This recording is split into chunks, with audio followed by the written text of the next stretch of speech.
one thing that this documentary also kind of hinted at, and not as much as I think I would have liked, is that there was this sense of unity. There was this sense of oneness that came about, and that is something that's very much highlighted in modern conversations about it, and as you know, for the past 20-25 years.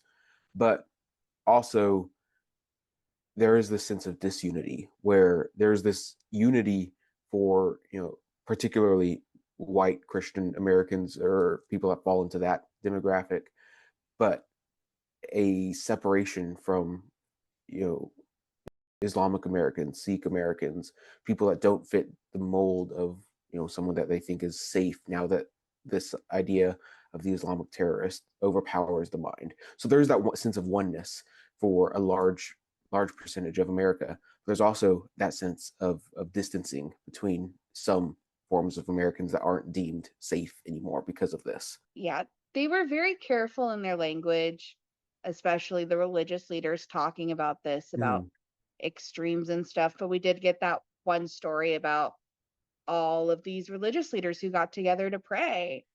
Mm-hmm. And he was a priest or just a pastor, I but think he he was got in trouble. Episcopalian.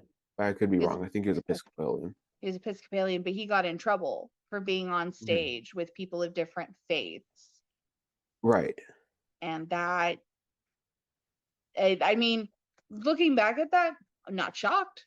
I remember what Mm-hmm. temperaments were like.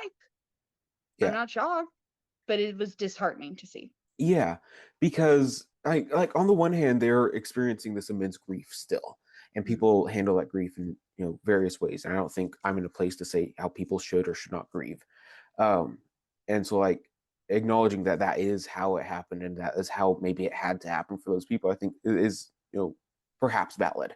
But the outpouring of Islamophobia that came from this, as seeing that these terrorists as an expression of all of Islam, was very harmful. And because of that, there were those people that I think was there beforehand, before 9/11, of like you can't have this interfaith dialogue and you can't have a pastor from Christians. You can't have a pastor speak with a rabbi, with an imam, with religious leaders that aren't Christian, because that dilutes the faith. That seems to imply that all the gods are equal, and you can't have that for Christians, and that's seen as bad. But I think the fact that this was religious extremism, religious terrorism, heightened that, in which it made it even more difficult to see any form of unity between Christians and other religions.